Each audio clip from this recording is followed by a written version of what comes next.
O, tu już jest taki pułap, jakieś 700 metrów. To już jest ledwo widoczna kropeczka. Obserwujemy go teraz na maksymalnym zbliżeniu. Aż mi uciekł z pola ostrości. Kurczę, nie mogę go... Nie mogę go złapać. Teraz tego gołębia obserwujemy na manualnym fokusie. Tam nie będzie nam uciekał. Bo tutaj się nie zmienia pola ostrości, po prostu go trzymamy cały czas. Jeżeli będziemy trzymać tylko obiekt w kadrze, to nie ucieknie nam. Także w tej chwili obserwujemy lot na wysokości 700 metrów. Niestety bardzo źle się celuje, bo minimalny ruch obiektywu, to jest szarpnięcie na takiej długiej ogniskowej. To jest ogniskowa 1320 mm. Naprawdę spora. Teraz go wam pokażę w zwolnionym tempie.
Obserwujemy gołębia, który jest na granicy zakrycia.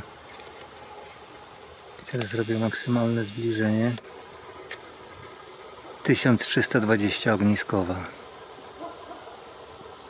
I tak wygląda lot gołębia. Już na tej wysokości też zupełnie inny lot niż na niższym pułapie. Gołąb leci naprawdę spokojnie. Tak delikatnie macha skrzydłami. Praca jest taka, on płynie po prostu. No przy tej ogniskowej niestety mi jest bardzo trudno płynnie filmować. Na pewno trochę szarpie. No to jest bardzo dużo ogniskowa, ale udaje się jakoś to. Udaje się nam go utrzymać w kadrze. I teraz wam oddalę. O, tak to wygląda. Tam on jest u góry.